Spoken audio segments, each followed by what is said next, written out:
Memilih Hati, karya Syaz. Kadang-kadang beberapa pilihan memang tidak perlu diceritakan, beberapa keputusan tidak perlu dijelaskan. Cukup dijalani sebaik-baik yang aku dapat laksanakan. Sebab tak semua orang mendukung apa yang aku laksanakan. Tidak semua orang memahami apa yang aku inginkan. Serta tidak semua orang suka apa yang aku capai. Di dalam perjalananku ini, aku telah belajar mengenai satu perkara, iaitu seseorang manusia diuji karakter sebenarnya bukan dengan sejauh mana mampunya sesuatu itu dapat dilakukan, tetapi akan dilihat bagaimana cara menanganinya sekiranya tidak tahu apa yang hendak dibuat. Dari situ juga aku belajar mempercayai bahawa semua masalah pasti ada jalan keluarnya. Aku pernah terdengar kata-kata ini: jika ada orang bodoh bicara, jangan ditanggapi. Jika harus ditanggapi, maka tanggapan terbaik untuknya adalah diam. Kalian tahu, harimau tetap ditakuti meski sedang diam. Namun, anjing akan tetap dilempar jika terlalu banyak mengonggong. Jangan pernah sampaikan pendapat kepada orang yang tak menginginkannya. Tak akan mendapat manfaat pun. Malah, tidak pula kehilangan sebab menyakitkan. Tapi, tidak perlu menghindarkan diri dari yang lain. Siapa tahu, ada jodoh di antara mereka yang dijumpai. Kebahagiaan tidak selalu membuat aku bersyukur. Tetapi, bersyukur selalu membantu aku tersenyum. Dalam hidup ada saatnya aku juga tidak dapat memilih selain bertanggungjawab terhadap hal yang dilakukan di masa lalu.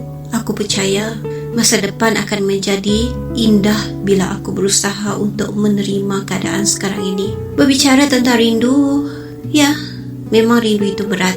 Jadi, biar aku saja yang menanggung. Berterima kasih aku pada masa lalu. Sepahit apapun ia, ibarat guru yang telah membimbingku, bukan membuatku tersiksa menuju masa depan.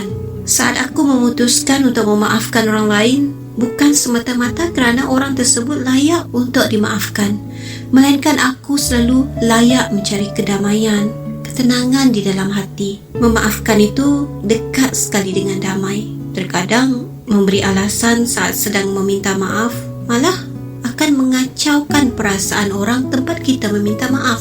Caranya harus beranikan diri. Itu saja. Tolonglah jangan bicarakan tentang kita ataupun kenangan kita. Cukup ceritakan pada mereka bahawa kita ini hanya tinggal cerita.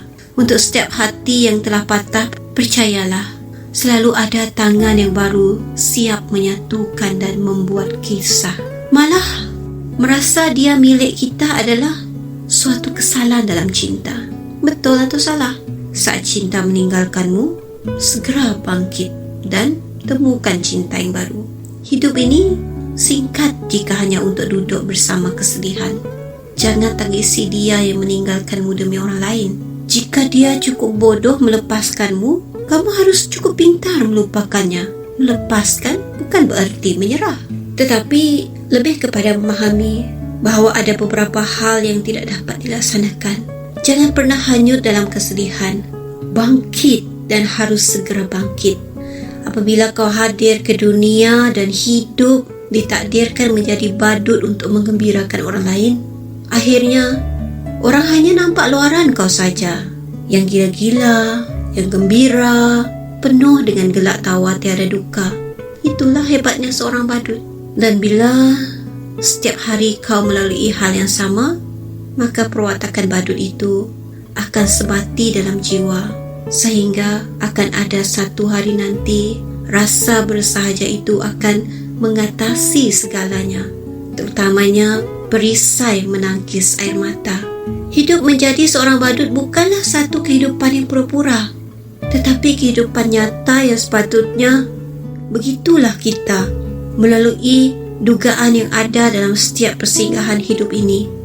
Selagi kita bergelar manusia, hidup ini terlalu pendek untuk diratapi, terlalu pendek masa untuk merasa puas, terlalu pendek untuk dihabiskan dengan kesedihan juga dengan kegembiraan.